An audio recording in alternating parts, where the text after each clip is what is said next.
Hey, Surge teachers, we are back with week 4 of this curriculum here for February. So just going to jump right into it. First up, we got an activity. You're playing a game. The first 2 are games. This one is pretty easy. Essentially, you're going to start with a word. You're going to have your kids get in a circle. Start with a kid, and they're going to say a word related to camping. So, for instance, they could say campfire. Then the next kid in line has like just a few seconds. They have to say a word related to campfire. So they could say wood, and then the next kid would say termites, and then the next kid would say bug, and the next kid would say spider, and it would just keep going around, and you say a word that's related to the previous word. And if you take too long, or if the word is not related at all and they can't really explain how it's related, then they're out. Or, make up your own rules, but that's pretty much the game. It's simple. It's easy. Second game is, you've ever played, the random similarities game? Essentially, you're going to put your kids into groups. Looks like pairs is what you're going to start with. And have them find something that the 2 of them have in common. Me and Michael, we both have brown hair, and then have 2 pairs get together, and they have to find something that all 4 of them share in common. And then you can do that a couple times, making the groups bigger. It's harder to find something in common when they're all the larger the group gets.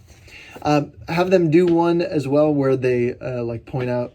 Find something that is different between all of you, and they will find it much easier to find differences between them.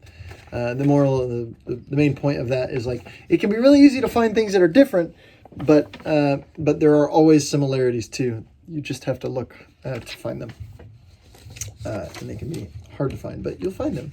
There are similarities between all of us. See, show, share. You know how that works. I mean, you can read it if you don't know how it works, but it's there.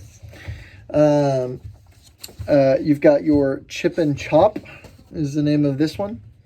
Essentially, you're going to split your group into 2 groups. You're going to give one group a chop and one of them a chip. These are exactly the same, except one says chop and one says chip. And they're going to write facts about a character that they are creating. One of them's named Chip and one of them is named Chop. And they're going to write, Chip likes to blank, and they fill in the blank. If Chip had $100, he would spend it on blank.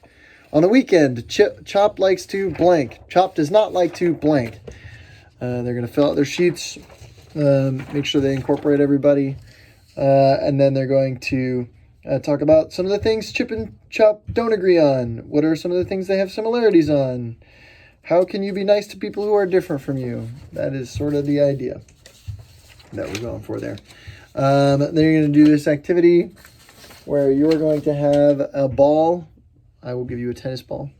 And you are going to take the ball, have your kids pass around in a circle, and they're going to say, good night, sleep tight, don't let the snake bite. And they have... you can maybe say that a couple times. Maybe say that 3 times. And on the 3rd time, when it ends, whoever has the ball has to answer a question from this answer sheet. And they've been bitten by a snake. So if you want to add more rules, if you're bitten by a snake, then you can't use your left arm for the next game. I don't know. Whatever you want to do, you can add rules and stuff if you want. But they've been bitten by a snake, they have to answer a question. So you can do that a bunch of times. That's your Bible story recap game. It's just so you can ask the questions and review the stuff. So you also just have review questions if you want to just use these to review the story. That's also an option. You've got your discussion questions as per the usual. You've got 3 verses that you can look up, which are Colossians 3:12, Luke 6:31, and Ephesians 4:32. They are, I'll read them to you real quick. It's, you're God's chosen people, you are holy and dearly loved, so put on tender mercy and kindness as if they were clothes. That's your memory verse for this month. The second one is Luke 6:31. Do unto others as you would want them to do to you. Ephesians 4:32 is be kind and tender to one another, forgive one another just as God forgave you because of what Christ has done. So you're talking about compass. How are these a compass for your life? How are these directing and pointing you in the right direction in everything you're doing? So that's the main point there. Feel free to ask some questions about that and think of ways that they can act in these ways. Then your last activity is to have them think about these things and then pray over situations where God needs to give them strength to be able to do those things. So, yeah, that's pretty much it. You got your extras. That's all I got. Thanks, guys. See you next time.